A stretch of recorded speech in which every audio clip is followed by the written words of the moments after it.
Hey, it's Friday after Mass, and I want to thank you for taking just a moment while I share a few thoughts as your pastor about this coronavirus situation.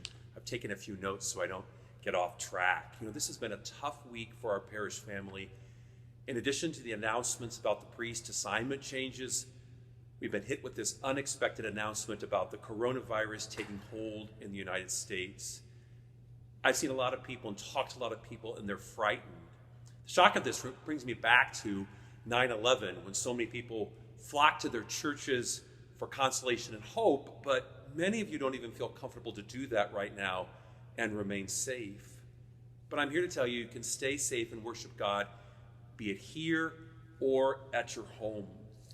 Bishop Doherty has issued a temporary dispensation for all Catholics of the diocese to stay home for Sunday Mass.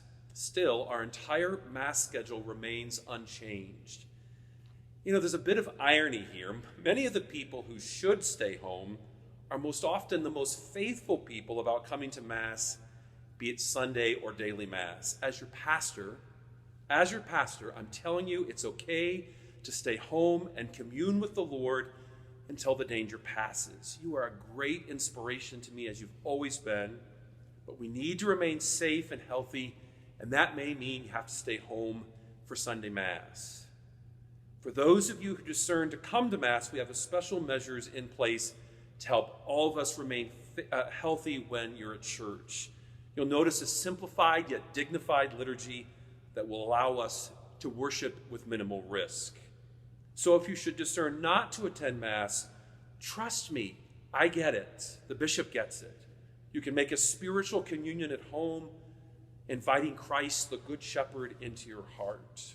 Our website also offers several online Masses, and our staff is working hard to develop some online opportunities for spiritual growth during this difficult time. Incidentally, this is an unprecedented time when you can promote the faith in the family, or what we call the domestic church. It's interesting during Lent that our circumstances have eliminated our usual distractions, such as sports and other forms of entertainment. What is God asking of our families at this time?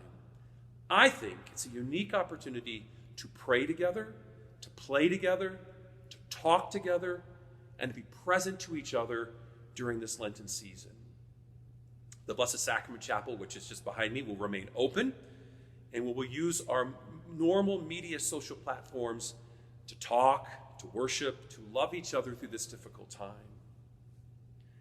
Attached to this email is a document that explains our modified liturgical practices and our parish life schedule. It's seriously simplified after careful discernment of our staff in light of state and diocesan guidelines. I encourage you to read them carefully before you call the church with any questions. And we're going to post changes as they're given to us by the diocese and the state. I also want to add an important note about parish stewardship during this time. As you know, Our Lady of Mount Carmel is a large parish with many ministries that will be ongoing, such as e-learning days in the school and e-learning days in the faith formation programs. In addition, our Merciful Help Center will most definitely play a key role in assisting those who find themselves even uncharacteristically in need. All of these ministries continue to need your financial support.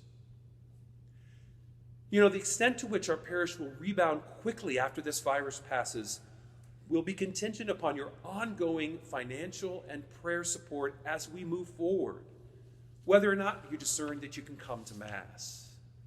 So I'm asking you not to forget our parish when you're paying your bills, right?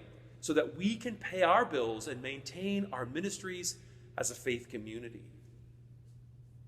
Because so many people will be missing from our pews, personally, I've decided to increase my weekly giving to assist our parish, and I hope many of you will too.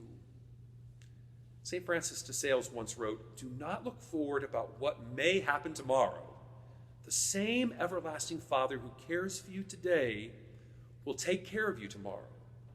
Either he will shield you from suffering, or he'll give you an unfailing strength to bear it. Be at peace then, and put aside all anxious thoughts." What beautiful words for us today.